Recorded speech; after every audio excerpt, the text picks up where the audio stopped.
আসসালামু আলাইকুম প্রিয় দর্শক এবং শ্রোতা, আমি ডাক্তার মোহাম্মদ আসিফুল আমিন। আমি নবজাতক ও শিশুরোগ বিশেষজ্ঞ হিসেবে কাজ করছি। আমি আছি আপনাদের সাথে একটি বিষয় নিয়ে আলাপ করার জন্য। দর্শক, আজকে আমরা যে বিষয় নিয়ে আলাপ করব সেই বিষয়টি হচ্ছে বন্যা পরবর্তী সময়ে বাচ্চাদের কি কি চর্মরোগ হচ্ছে, লক্ষণগুলো কি কি এবং আমাদের করণীয় কি। দর্শক, সাম্প্রতিক সময়ে বিভিন্ন জেলায় বন্যা কবলিত হয়েছে। বন্যার পানি নেমে যাওয়ার পরপর দেখা যাচ্ছে যে বাচ্চাদের চর্মরোগগুলো অনেক বেশি বেড়েছে। সবচেয়ে বেশি যেটা আমরা পাচ্ছি সেটা হচ্ছে স্ক্যাবিস নামক চর্মরোগটি, যেটি বন্যার আগেও ছিল কিন্তু বন্যা পরবর্তী সময়টাতে অনেক বেশি বেড়েছে। সাথে বন্যার দূষিত পানি বাচ্চাদের সংস্পর্শে আসার কারণে স্ক্যাবিস ইনফেকশন হয়ে ইনফেক্টেড স্ক্যাবিস হচ্ছে। ইনফেক্টেড স্ক্যাবিসে দেখা যাচ্ছে পুঁজ থাকছে, বাচ্চার ওই জায়গাটাতে ব্যথা হচ্ছে এবং দেখা যাচ্ছে লাল হয়ে যাচ্ছে এবং বাচ্চার জ্বর আসছে।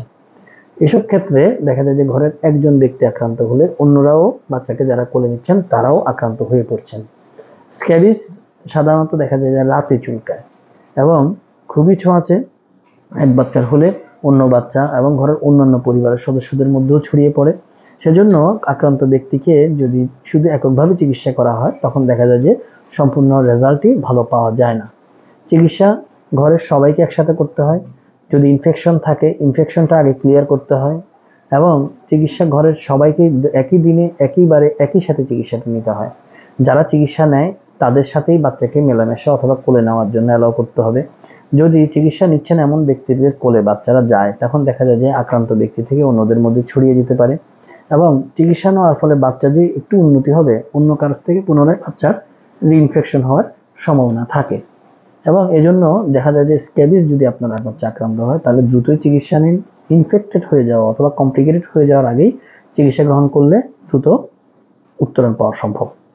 এরপরে আমরা চলে আসি হচ্ছে দ্বিতীয় যে চর্মরোগটি আমরা বেশি পাচ্ছি, সেটা হচ্ছে যে অনেকটা ঠোসার মতো শরীরের বিভিন্ন জায়গায় পুঁজযুক্ত অথবা পানিযুক্ত ঠোসার মতো হচ্ছে এবং দেখা যাচ্ছে এই ঠোসা থেকে পানি বা পুঁজটা পড়ে নতুন আরেক জায়গায় পড়ার পর ওখান থেকে আরেকটা ঠোসার মতো হচ্ছে। এই রোগটা দেখতে অনেকে আমরা বলে থাকি মুখ ঠোয়া হচ্ছে বা গরম মোটা হচ্ছে।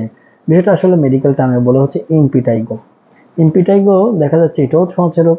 এই বন্যা পরবর্তী সময়ে খুব বেশি হচ্ছে, কারণ দেখা যাচ্ছে যে গাদাগাদি করে এক জায়গায় অনেকে ছিলেন, আশ্রয় কেন্দ্রগুলোতে ছিলেন। তখন দেখা যাচ্ছে যে বাচ্চারা একজনের সংস্পর্শে আরেকজন আসার কারণে চর্মরোগগুলো একজন আরেকজনের কাছ থেকে সংক্রামিত হয়ে যাচ্ছে। ইম্পিটাইগো যদি হয় অল্প থাকতে চিকিৎসা নিতে হবে, তাহলে দেখা যাবে বেশি ছড়িয়ে পড়ার আগে যদি আমরা চিকিৎসা নিই তাহলে দেখা যাবে অল্প চিকিৎসাতেই ইনশাল্লাহ ভালো হয়ে যাবে। এরপর 3 নম্বরে আমরা বন্যার পানি নেমে যাওয়ার পরে যে রোগটা খুব বেশি পাচ্ছি সেটা হচ্ছে hand foot mouth disease. Hand foot mouth disease একটি ভাইরাস দিয়ে সংক্রামিত হওয়া একটি রোগ। সেই ক্ষেত্রে দেখা যায় রোগীদের একটু গায়ে হালকা জ্বর থাকে এবং বাচ্চাদের হাতে, পায়ে, বাটকে এবং মুখে অথবা জিহ্বায় এই জায়গাগুলোর ভিতরে দেখা যায় ঠোসা ঠোসার মতো অনেকটা দেখতে চিকেন পক্সের পানিপূর্ণ কিছু র্যাশ দেখা যায়। র্যাশগুলো দেখতে লাল এবং এই সময়টাতে বাচ্চাদের হালকা গায়ে জ্বর হয় এবং বাচ্চার মুখের ভিতরে যেহেতু এই র্যাশগুলো হয় বাচ্চা ব্যথায় কিছু খেতে পারে না এবং দেখা যায় এই রোগটা 6 থেকে 7 দিন পর্যন্ত থাকে। এই সময় বাচ্চা খুব জ্বালাতন করে, মুখ দিয়ে কন্টিনিউয়াস লালা পড়তে থাকে। ঘাবড়াবেন না, এটা চিকেন পক্স নয়, এটা হ্যান্ড ফুট মাউথ ডিজিজ এবং এই রোগটা 6-7 দিন পরে আপনা আপনি ভালো হয়ে যায়। এসব ক্ষেত্রে আমরা চেষ্টা করি বাচ্চাকে ঘন ঘন একটু কুসুম গরম খাবার দিতে এবং ওরাল ক্যাভিটির কেয়ারের জন্য আমরা চেষ্টা করি খাস বা ওরাল ক্যাভিটিটা আমরা পরিষ্কার রাখতে এবং বাচ্চার যদি জ্বর থাকে ব্যথানাশক অথবা জ্বরনাশক হিসেবে প্যারাসিটামলই যথেষ্ট। তো দর্শক, এরকম কোনো লক্ষণ থাকলে আপনি চিকিৎসকের পরামর্শ গ্রহণ করুন এবং চিকিৎসকের পরামর্শ অনুযায়ী চিকিৎসাপত্র গ্রহণ করুন। তো দর্শক, আজকে এই পর্যন্তই। ধন্যবাদ সবাইকে।